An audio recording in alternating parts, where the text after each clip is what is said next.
College में गर्मियों की छुट्टियां होने पर राधिका और रोहन अपने दोस्त मनोज और शिल्पा के साथ परिवार के पुराने फार्म हाउस पर घूमने जाने का प्लान बनाते हैं। गाइस, तुम दोनों को वो फार्म हाउस बहुत पसंद आएगा। बचपन से ही वो मेरी और रोहन की सबसे पसंदीदा जगह रही है। पर मैंने तो इतने सालों में तुम्हारे मुंह से कभी फार्म हाउस का नाम तक नहीं सुना। बचपन में फार्म हाउस जाते थे, लेकिन फिर अचानक सबने वहां जाना बंद कर दिया और वजह कभी किसी ने बताई नहीं। पर अब हम चारों मिलकर वहां धमाल करेंगे। इसी तरह बातें करते कुछ घंटों का सफर तय कर चारों शहर से दूर ऊंची पहाड़ी पर बने राधिका और रोहन के फैमिली फार्म हाउस पर पहुंच जाते हैं। वाह यार, ये तो बड़ा ही सुंदर है। पूरा घूमोगे तो और अच्छा लगेगा, लेकिन उससे पहले सब फ्रेशन अप हो जाओ, फिर साइट सीइंग के लिए जाएंगे। राधिका और रोहन अपने अपने कमरे में चले जाते हैं, लेकिन मनोज और शिल्पा घर में घूमने लगते हैं, जहां शिल्पा की टक्कर हॉल के बीचों बीच रखी एक पुरानी लकड़ी की कुर्सी से होती है। आह, लग गई रे माता, इस कुर्सी को बीच में किसने रखा हुआ है? अरे तेरे स्वागत के लिए भूत ने रखा होगा। ओए, तुझे बात ऐसी आ रही है?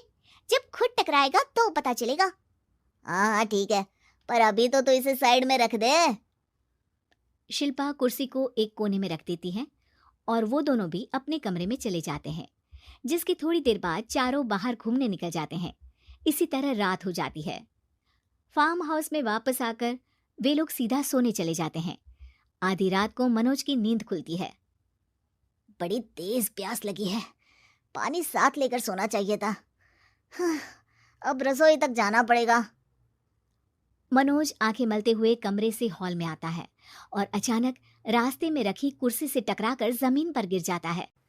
अरे मर गया रे दादा, शिल्पा सही बोल रही थी, बड़ी तेज लगती है ये कुर्सी तो, पर इसे दोबारा बीच में किसने रखा?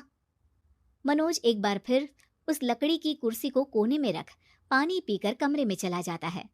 अगली सुबह जैसे ही चारों की नींद खुलती है तो उन्हें अपने बेड के पास साइड टेबल पर चाय का कप रखा मिलता है, जिसे देख वो खुशी खुशी चाय पीकर तैयार होकर कुछ देर बाद हॉल में मिलते हैं।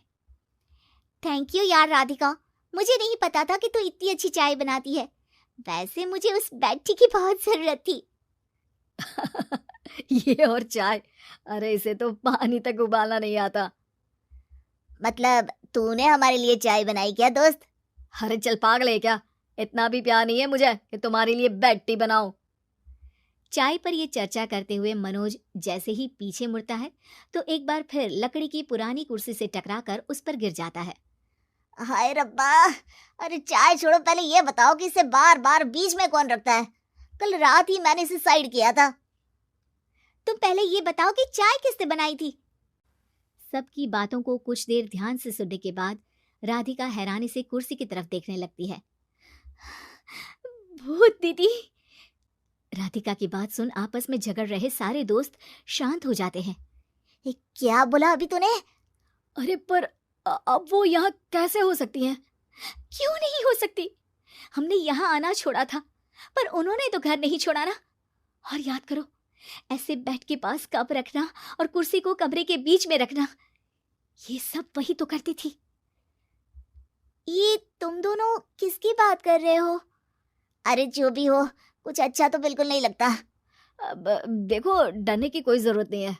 वो सालों से इस घर में रहने वाली भूत दीदी है। वो बचपन से ही हमारे यहाँ आने पर एक बड़ी बहन की तरह हम दोनों का ख्याल रखती हैं। ओए, पगला गया है क्या? शिल्पा, मुझे यहाँ नहीं रहना, तू भी मेरे साथ ही चल। ये दोनों तो पागल हो गए हैं। जहां मनोज डर से वापस जाने की बात कर रहा होता है, वहीं शिल्पा अपने फोन में बिजी होती है। क्या तुम्हें यहाँ की सिचुएशन समझ में नहीं आ रही जो फोन में लगी हो? जिसे जो करना है करो, मैं तो जा रहा हूँ। मनोज हड़बड़ाहट में अपने कमरे की तरफ जाता है, जिसके साथ राधिका और मोहन भी उसे रोकने के लिए पीछे पीछे जाते हैं, लेकिन शिल्पा वो तो अभी भी फोन में लगी रहती है।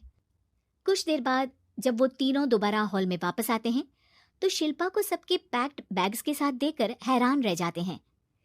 ये सब क्या है शिल्पा? यहाँ हम इसे समझा रहे हैं और तुम हमारे बैग्स भी पैक कर कर लेकर आई। अरे आखिर में फोन से बाहर निकलकर कुछ किया तो सही इसने। दोस्तों देखो, कल से हम यहाँ हैं। भूत दीदी ने कुछ किया नहीं ना? फिर डर क्यों रहे हो? 4 दिन और रुकोगे तो पता चलेगा कि क्या होगा। मतलब? इस पर शिल्पा उन तीनों को फार्म हाउस से बाहर लाकर फोन में पुरानी न्यूज का आर्टिकल दिखाती है। सालों पहले यहाँ रह रही औरत ने अपने दोनों बच्चों को सुबह सुबह दूध में जहर पिलाकर मार दिया और फिर हॉल में उस कुर्सी पर खड़े होकर खुद भी फांसी लगा ली थी। तुम्हारी बातों से मुझे इस केस की याद आ गई। गूगल किया तो पता चला कि ये वही फार्म हाउस है। अभी भी यहाँ रहना चाहते हो, जिससे कुछ दिनों में वो सबको थोड़ा थोड़ा जहर देकर मार दे? अरे पर ये दोनों तो बचपन से यहाँ आ रहे हैं, फिर इन्हें अभी तक कुछ क्यों नहीं हुआ? वो तो पापा बताते हैं कि हम आते थे।